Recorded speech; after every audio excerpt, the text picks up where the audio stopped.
y'all, it's Amanda and this is my Texas Zone 8 garden, and before we dive in, be sure to like this video, subscribe to the channel, and share this on your Facebook page. Okay, we are continuing on with the summer seed starting series. I just did a video on a whole bunch of fall annuals that we just started from seed so that I have them for beautiful fall containers and fall displays in my garden starting in September. And we're going to carry on with additional annuals for that. I'm really excited. In this video, we're going to be focusing on Burning Embers Celosia, Tidy Tips, and 5 different varieties of Coleus, which I'm really excited about.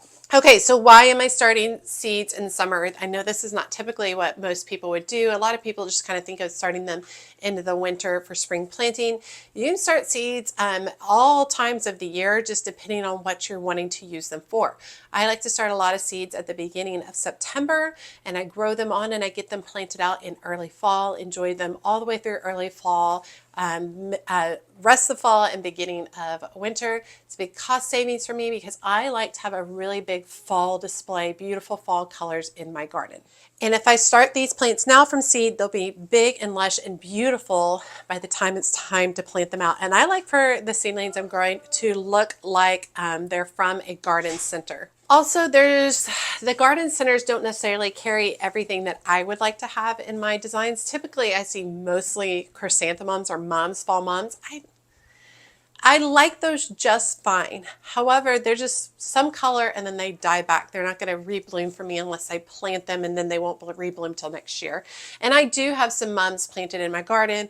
I also have some heirloom chrysanthemums planted in the back.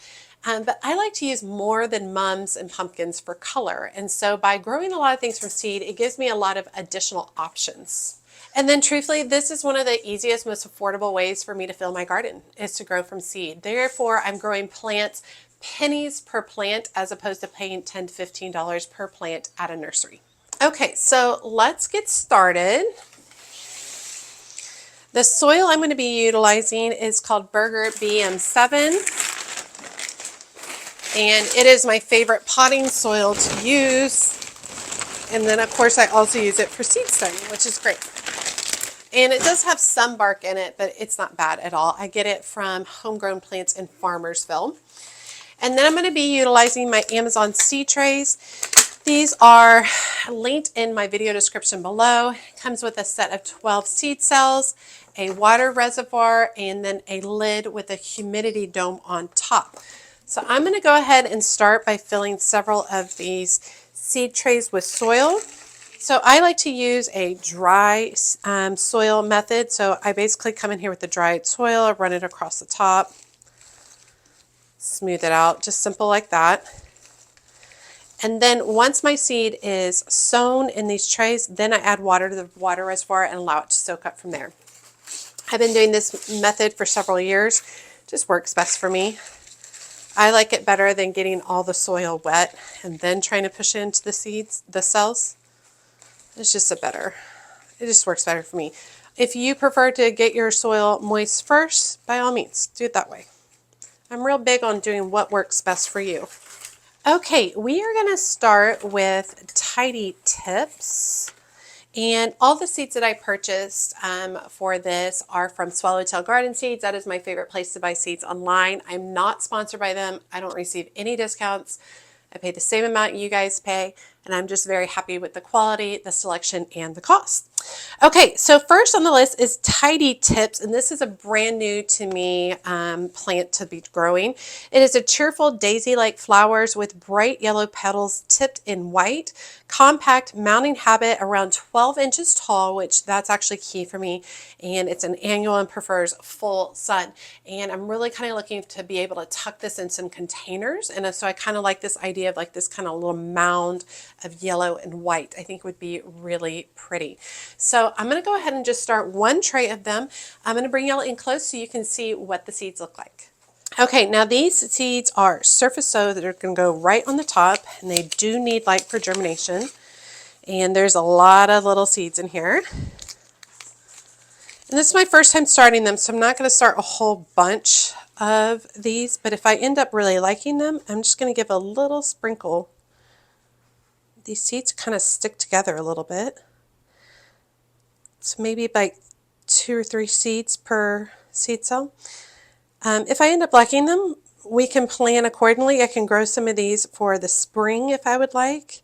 And then of course I can grow them for fall production again next year if I end up liking them.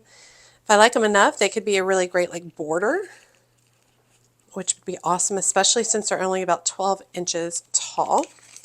So I am going to very carefully press them down, not too much. We don't want to compact the soil too much. And this is one of the things I love about the dry soil method is that the seeds aren't sticking to my finger. Just like that. Then we're going to take a water reservoir and we're going to fill it up 50% of the way with water. Go ahead and sink our seed cells down into the water. Okay, and I went ahead and put the name on here as well as today's date and then the number of days to germination. We'll put that right on there, and then we will put a humidity dome with a dial and make sure the dial is closed. Okay, so a little bit more about tidy tips from seed. Surface sow do not cover because they need light to germinate. 65 to 70 degrees, so they like a little bit of a cooler thing. My house gets about 68 to 72, so that's just what we're gonna have to deal with. Now, my research had some discrepancies. A lot of what I read online is 7 to 10 days to germinate. However, the seed packet from Swallowtail Garden Seeds says 14 to 28 days. So I went ahead and put the longer amount on here just in case it does take it that long, and then I won't get discouraged by how long it can take. These can also be direct sown. They tolerate heat and dry conditions very well. And if you want to extend their blooming time, they need to be deadheaded. So we're just going to go ahead and slide that on here. Okay, that's one started, exciting. Next, we're gonna switch over to Burning Ember Celosia, and I'm super excited about the Celosia. It's gorgeous. It's a more compact Celosia at about only 18 to 24 inches tall with dark bronze purple foliage and glowing orange plumes. I know, right? This is one of those like wow moments in your containers. Like, can you see these tidy tips with this yellow and then maybe like some chocolate Coleus and then like these orange plumes of Celosia in it. Oh, so pretty. These are excellent for vibrant contrast and cut flowers, and they are an annual and love full sun. And I will say Coleus can readily reseed itself in multiple places. So make sure you put it in an area that if you end up with some Celosia next year, it won't be the end of the world. However, if you do end up with a lot of Celosia seedlings you don't want, you can just very easily pull them. They're very easy to pull. Let me bring you in closer so you can see these seeds. Okay, I only have 10 seeds in this packet, and Celosia seeds are very, very tiny. These are supposed to be like orange, but also like red, but also magenta. They have a lot of color in them, which I'm really pretty excited about. Their leaves are also supposed to be darker, but with pink veining. So there's only 10 seeds in here, so I'm going to very carefully do these. And these are all surface sowed, do not need to be covered. And there were 11. Take it. I'm just going to gently press down, making sure that I'm not moving the seed from one to the next. All right, and then we're going to get a water reservoir. Fill it once again 50% of the way with water.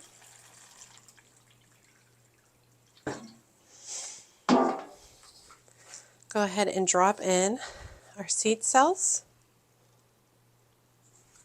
And then I'm going to go ahead, I've got my tag, it says Burning Ember Celosia, today's date, and 10 to 15 days to germination. And then we're going to go ahead and add a humidity dome on top, making sure the dial is closed. Okay. So these are surface sow. We do not cover. They need the light for germination, so they're going to go right under the light here. These lights are on 14 hours a day. It needs to be at about 70 to 75 degrees to germinate, which is about the ambient temperature of my home. It takes about 10 to 15 days to germinate, which is a little bit long, but not too bad. And these thrive in heat, and boy, is that the truth. Celosia loves the time of year where everything else is dying. So really excited to get those in. These are going to be a wow moment of color in my fall garden. All right, so next on the list is all the Coleus. And if you haven't grown Coleus from seed, you're missing out. They are fun. They're super fun. They show their colors from when they first sprout, which is super cool. And then they're very easy to grow. And so growing a ton of them is a really cost-effective way to add a lot of color and texture to your space. And I've been growing Celosia from seed for quite a while. And so this season, this fall, I'm going to grow 5 different varieties. And so what I'm going to do is I'm actually going to just start sowing all of them. And then as I'm sowing them, I'll talk to you about each of the different varieties that I'm sowing. All right, the first one is Premium Sun Dark Chocolate Coleus. And just as a reminder, these are surface sow. Do not cover them. They typically look like this where they have a coating on them because the seeds are so tiny. But I'm going to just be putting 1 seed per cell. Premium Sun Dark Chocolate Coleus is a variety featuring bold, deep burgundy to nearly black foliage with velvety texture. It thrives in full sun to part shade and maintains rich color even in bright light. Grows 18 to 24 inches tall and wide and is hardy in zones 10 through 11.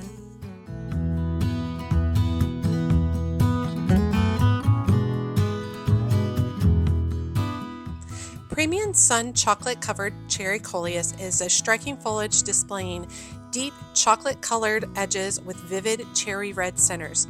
It performs well in full sun to part shade and adds bold color to beds and containers. Grows 20 to 26 inches tall and is hardy in zones 10 through 11.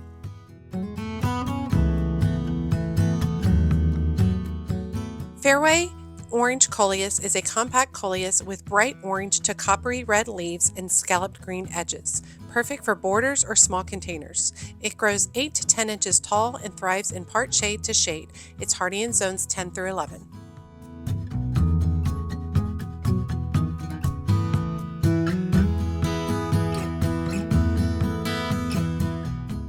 Fairway Mosaic Coleus is an eye-catching variety that offers small, multicolored leaves in shades of green, pink, cream, and burgundy. It stays compact at 8 to 10 inches tall and grows best in part shade. It's hardy in zones 10 through 11.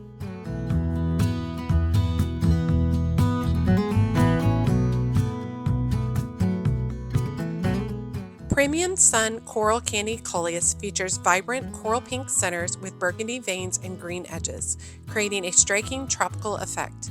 It grows 12 to 16 inches tall, thrives in full sun to part shade, and holds color well in bright light. Hardy in zones 10 through 11.